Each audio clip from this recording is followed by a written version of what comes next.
As the Governor mentioned, there is a two-pronged approach to testing at long-term care facilities. We are ramping up testing at facilities without previously identified COVID-19 cases, and ramping up testing for all staff at facilities with known cases. I thank Governor Pritzker for making the care of long-term care facilities a priority in the earliest part of our COVID-19 response. Again, the testing is just one of the elements of our plan, as the Governor explained. Along with the testing, we also provide education and stakeholder engagement. Again, this is a partnership with the owners and staff at the nursing homes and the long-term care facilities. We're also working closely with the local health departments. The local health departments are the first public health entity that is to come in contact and assist at the long-term care facilities. IDPH also assists all of those entities by providing weekly webinars and also twice weekly calls. Monitoring and surveillance obviously is very important, and that's primary role of the state. We have the identification of the positive cases through our electronic lab reports that come to us, and also we have an outbreak reporting system.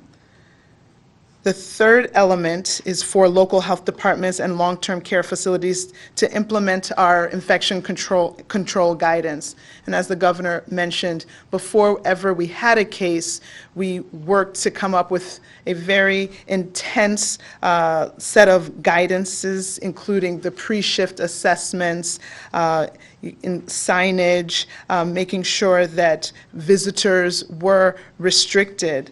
And so making sure that local health departments can request technical assistance from IDPH. We have that ongoing. And again, as mentioned, we have a team of infection control preventionists as well as infectious disease doctors that are able to be deployed. We also have enhanced engagement as another part of our plan. And this involves identifying when there are persistent problems. This could be dealt with more on-site monitoring and also more visits from our infectious disease doctors or our infection control specialists. And then finally, there's another arm to this, which is resident re-engagement. And that just has to deal with how we manage residents that are coming, who were at long-term care facilities that went to a hospital and then are trying to be returned to long-term care facilities. So this plan is to help overall our vulnerable populations, which we knew would be at highest risk, both because of the average age of individuals in the long-term care facilities, but as well because of the additional comorbidities that are in this population as well. I'd like to take a minute also to briefly explain the challenges with reporting data in real time for these facility outbreaks. To start, obviously, data is coming in to our systems hourly.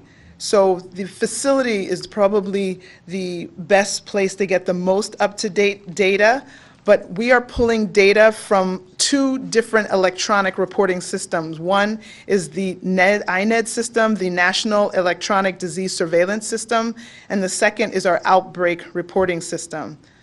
So obviously the local health departments and hospitals will put data into those electronic systems, and it's from there that we can aggregate the data and be able to share the data that's been put into our system.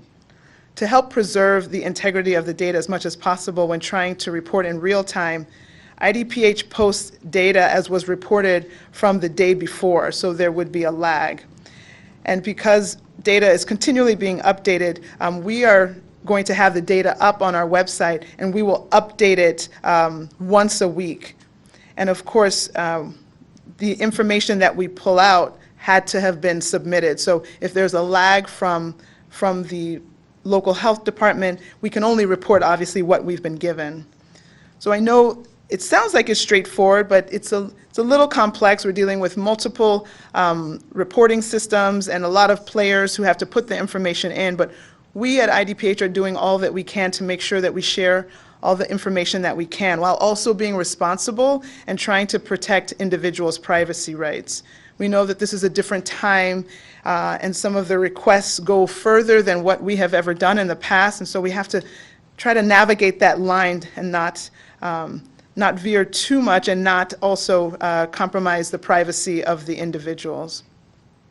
And with that, I'll end today by reporting that over the last 24 hours, we're announcing 1,151 new cases, which brings our total for the state to 31,508. Unfortunately, there were 59 new fatalities, bringing our statewide total to 1,349. This continues to be a very difficult time. This is an unprecedented time, and we know that it will continue to take all of us doing what we're supposed to do, staying at home, wearing masks when we're outside, cleaning frequently touched surfaces. All of these steps will be needed to work together to end this pandemic while we wait for treatments and vaccines. Let's continue, please, to remain all in for Illinois.